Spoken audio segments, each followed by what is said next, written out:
And I wrote this book, you know, and well, okay, I'm spending too much time on myself. Dante was a really good writer. He wrote this book. He wrote this book about, you know, he wrote several books actually about our little trip together, you know, our little road trip. He, you know, and he did a really good job. You know, he might have fudged a detail here or there, you know. But really, you know, he did a good job. You know, he was a lot more scared of the lion and the she-wolf and the leopard than he makes it look like. And you're all right.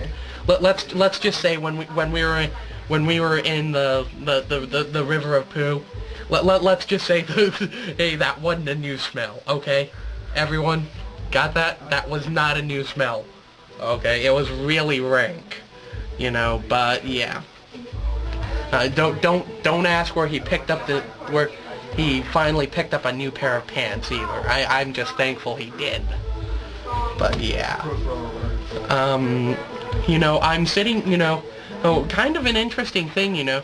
I look at this in the context of the stuff what I wrote before, you know, and you know, and the stuff I tried to really emulate. You know, I don't know. I guess the writing flame never goes away. You know, you always have to write this or that or whatever. I have drawers full of like just random papers with stuff I just randomly wrote. Anyway, I sit there and and if I had been writing about this, you know, and Mary and Lucia and Beatrice, you know, they would have been very manly, because they you know, with the style that I was writing with, you know, in the style I was emulating, the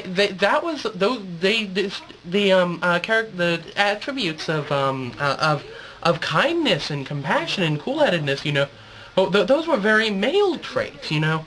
You know, it's really interesting, you know, how you know, just over time, you know, it's all these ideas have taken a complete 180, okay? But yeah. Drew, hey, what's up? Hey, Drew. Have you guys been reading this book too? Yeah. Yeah, I don't get it. I mean, like, he won't stop telling me to read this book. Like, he tells me at least 3 times a day. Yeah. no, he told us to read it 3 times. He told you to read it 3 times? Yes. Oh my god. How far are you?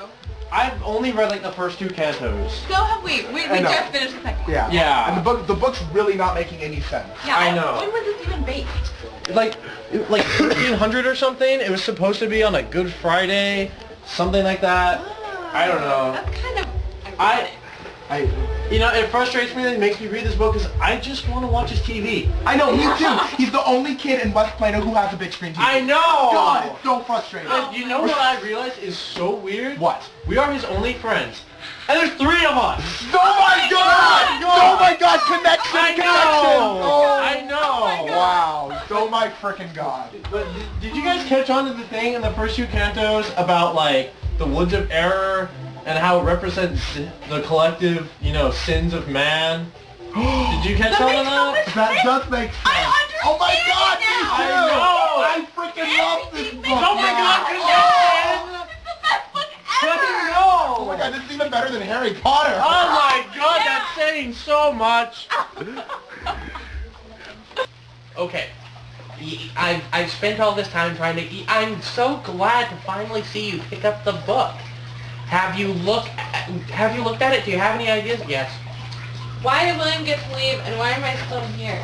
Do you know why he got to leave? No. You know why? There is no good reason, that's why. Not fair.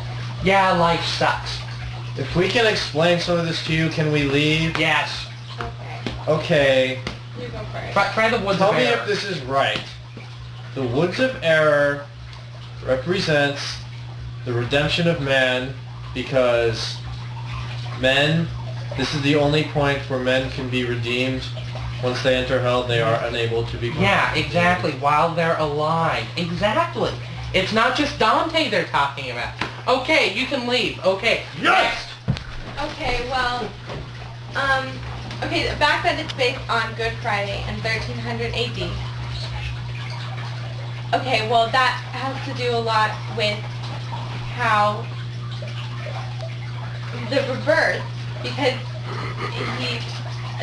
the rebirth of himself. Okay, you can leave. Okay, thank you. Okay.